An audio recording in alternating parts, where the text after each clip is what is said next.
Voilà, donc après avoir vu les représentations, on regarde les caractères.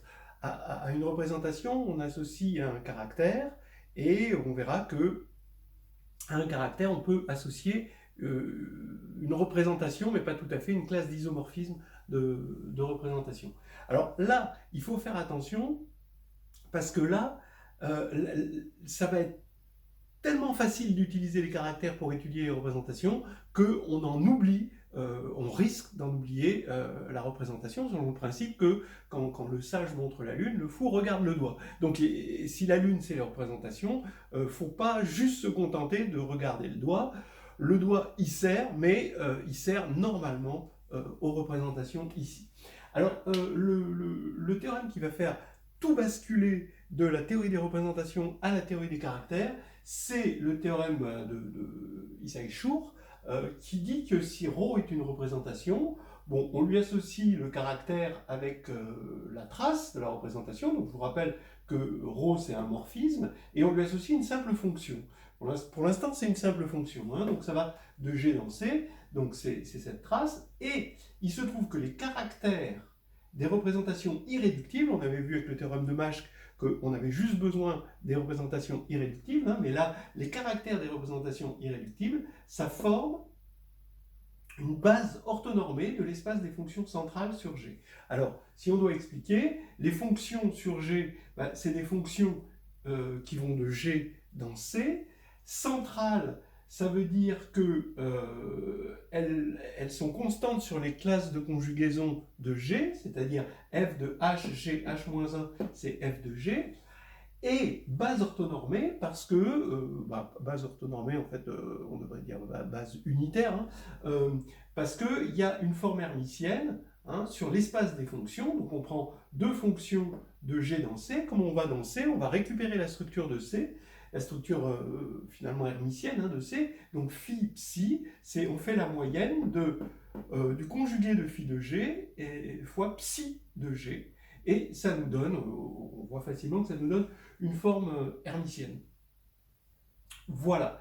Alors, c'est ça hein, qui va faire que toutes les représentations vont se voir comme des caractères, et les caractères vont se décomposer dans la base orthonormée des irréductibles. Si vous avez l'expérience des bases orthonormées, c'est très facile de regarder quelle est la coordonnée dans une base orthonormée, parce qu'on a une forme qui nous sert à ça. Voilà. Donc, je veux quand même montrer quand même cette magie, comment on est passé des représentations à de bêtes fonctions. Des représentations, vous imaginez, hein, ce sont des matrices, quoi. C'est des matrices NN, il y a N2 éléments, c'est énorme, quoi. Imaginez un N très grand, voilà. Alors que là, ce sont juste des fonctions, c'est-à-dire juste des traces. On s'est ramené à un élément par élément du groupe, quoi. Donc un complexe par élément du groupe.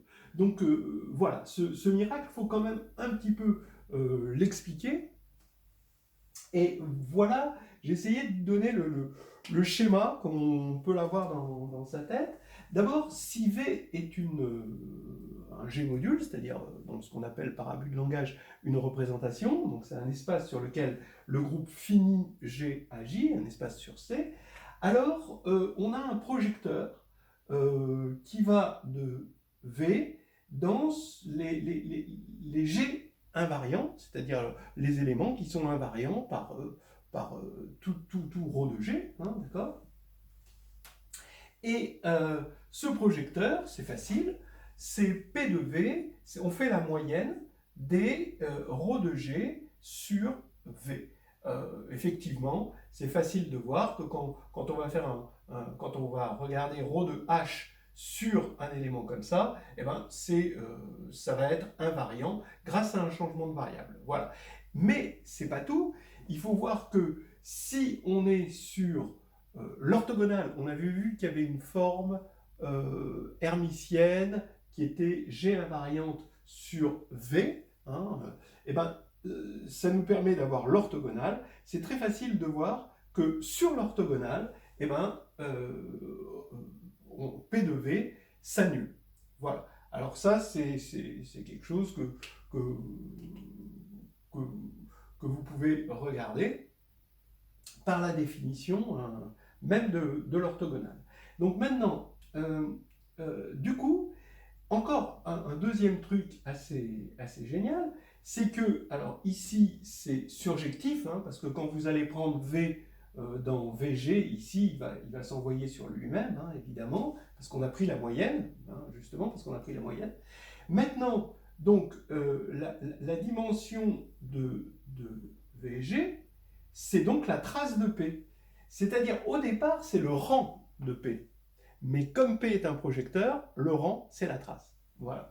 Donc ici, on a la trace, et la trace, par linéarité, eh ben, ça fait qu'on se ramène à prendre la moyenne des caractères sur G. Alors ça, on le garde de côté, et on va y repenser tout à l'heure. Alors, on va appliquer ce qui est ici à V, mais pour un V particulier.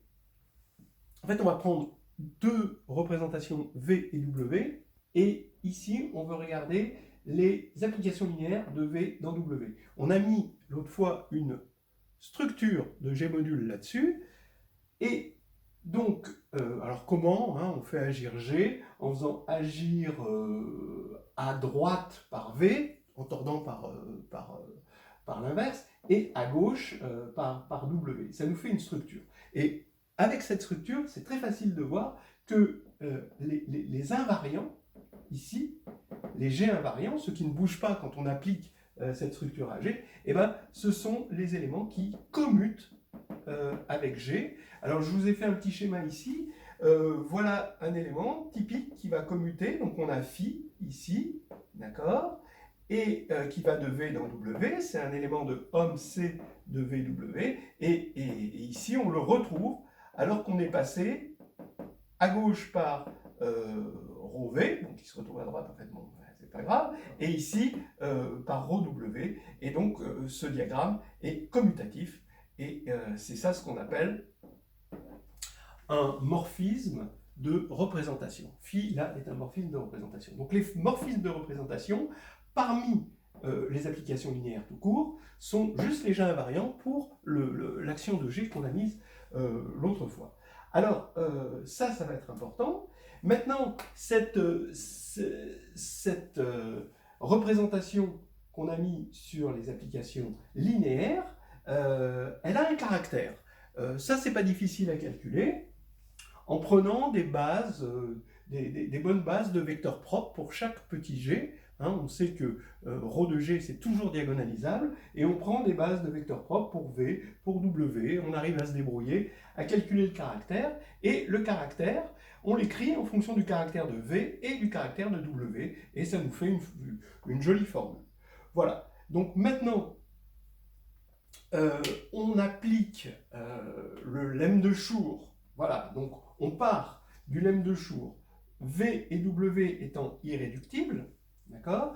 Alors, les morphismes de représentation, hein, d'accord, qui sont finalement les G invariants, eh bien, c'est de dimension 0 si V n'est pas isomorphe à W. Ben oui, en fait, ce qui va se passer, c'est comme c'est irréductible, le noyau est une sous-représentation et l'image est une sous-représentation. Mais comme c'est irréductible, eh ben, le noyau est forcément soit nul, soit tout.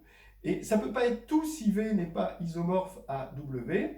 Et si V est isomorphe à W, ben, on voit que comme c'est algébriquement clos, on a des sous-espaces propres qui nous prouvent un sous-espace propre pour un morphisme de représentation est forcément stable, et donc comme il est non nul, c'est forcément tout, et donc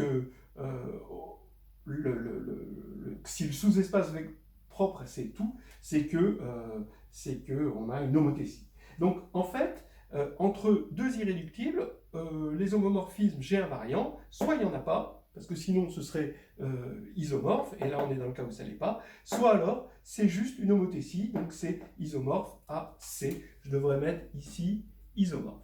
Voilà, donc vous voyez la base orthonormée des caractères. Quand on va regarder les caractères, ici quand on va écrire la dimension de ça, c'est égal à 0 ou c'est égal à 1. On va l'appliquer à ça en remplaçant V par homme de CVW.